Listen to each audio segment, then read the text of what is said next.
Most people who live and work in a very hostile environment. This is a good example. You have endless cubicles, you have a really dreary office layout, it's just a kind of disgusting color on the walls. It is not a nice place to live or work. Right?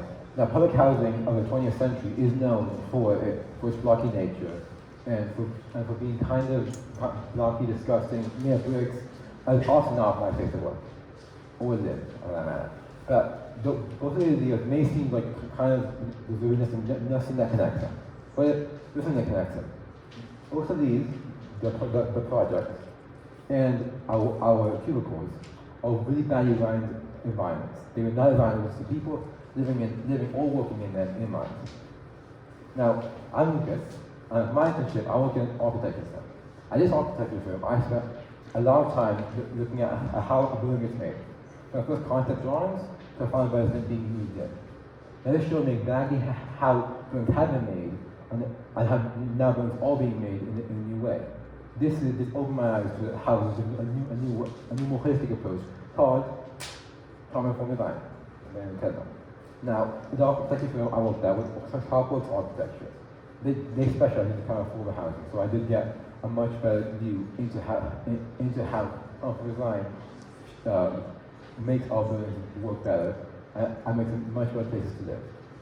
Now, again, if you look back at our products of the 20th century, they are square, they are dreary, they are round, and like not somewhere you be proud to live in. It's not somewhere where you feel at home. If you're almost industrial, and it's not a place that fosters community. It's another example. This is New York. Now, again, you see also exactly now, made for low cost. This low cost was a big factor because when you're a big government making a lot of housing, it pays to make sure that they can squeeze in as many houses as you can into a single building. And it makes it seem more successful and makes it so that you can move off the streets. This, of course, is an intention. These architects want to make sure that, let's make sure these people are in the streets or in slums. But these are not all homeless who live in slums, which are shanty towns, which aren't probably constructed. But now these people can live in a building. This is now you have a roof over their head, electricity, water, shelter, guaranteed.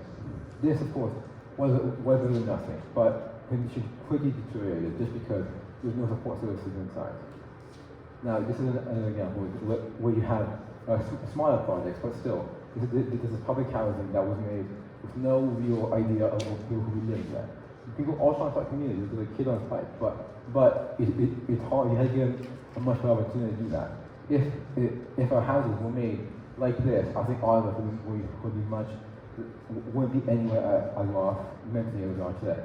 So inside, it was the same one story. We have it's coming apart, the cracks are forming, and these are homes built with brick and mortar, same stuff as metal here.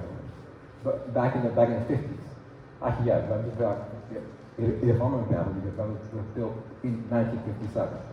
You see here, you have brick walls, the plaster, but this place isn't anywhere as beauty as this, or this, or this, because we have spiced up. We have these heads, we have much better colors, we have tried to make it a little bit. We have worked hard to make this an environment where we are happy. We have designed it and altered it to suit our taste. Now that is exactly what common form design is about. Now, when you make a space like this, then you don't consider what people living there have been through. These people, some of them may have been incarcerated for a long period of time, some are just exiting homelessness, and some of them have an abusive relationships for decades. This is making them industrial like this, non-personal, a place where you don't want to go home and rest your feet. It acts directly against all the goals the architects set out to fulfill when they designed these houses.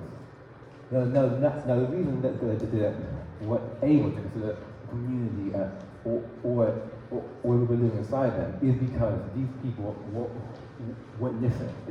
They weren't going out, taking interviews and making sure that they knew exactly what people there wanted.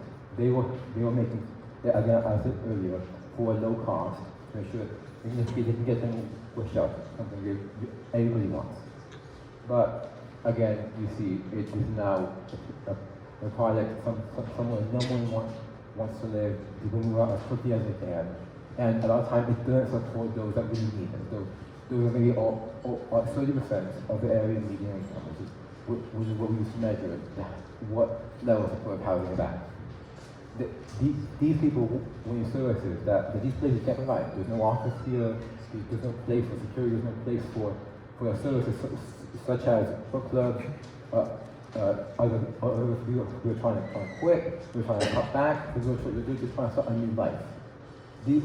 Getting housed is the first step, but keeping it inside and making sure they are happy inside matters a lot, and it can really help those who have been struggling for their entire life finally get back on their feet and get a job. That is incredibly important to everyone. That we help these people. It helps us. It helps them. This goal is I like to think it's noble, but I feel like it's just a pretty obvious one. Now, how did the Shopworks change this? Again, of course, in 2022, we have a small phone that we were lots of things we didn't do back in the 50s.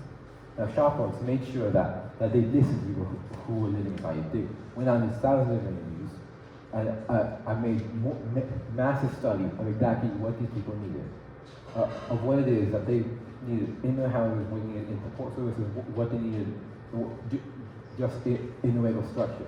Now, what they found, one thing they found was I think really interesting.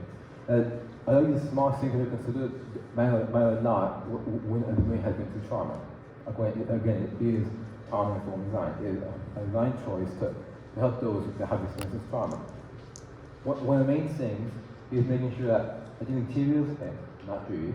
I think it's fairly obvious for us, but it's cramped. This is not a place where you can stretch out, where you feel relaxed. Part of that is just it is making them bigger. Part of that are also dying them to better, making bigger hallways, making them soundproof. That way, people who are here and can be more people. Sometimes you get mad. Sometimes your kids want to play, and that I make sure that they can do that inside these units is very important to make sure that they stay there happy and that they can get back on their feet quicker. One of these things is laundry rooms. Laundry room to you is maybe just a washer and dryer, someone packing the corner. But for homelessness, they have been having to guard all the belongings for years even, where you cannot let out your sight, otherwise it's going to get stolen. That these people would stay in a really small laundry, take a hole in the wall for hours and waiting for it to finish washing. Because we get terrorists in the street. And so Shopworks decided to change it and make it a laundry living room. This helped make sure that these people were able to be comfortable where they were. Now, of course, on the outside banners, they want to show off. This is the Stella Shopworks product.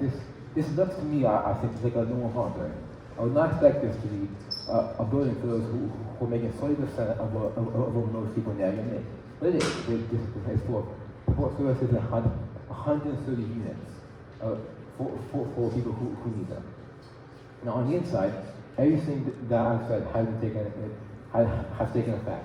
You have nice little pillars, lots of light, lots of space. That they're made by local artists. This looks like a very nice living room.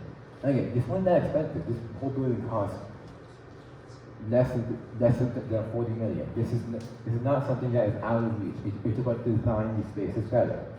That is something Shopworks has done. I don't have been running shit. But how does that apply to people? How can you take this idea of trauma design and bring it into your life? So I hope that none of you are actually in a situation where you're going to need a place like the Stella. But you can take the principle involved in this design into your life. Now each and every one of you that I mentioned before is in these cubicles, or maybe it's not possible, but still, maybe it's not a place you like, a place you want to get out of. But the real trick is to make sure that they take the initiative and make it a nice place. Here at Ramsville, I think we did that. The building is what it is, where you changed it and made it our own.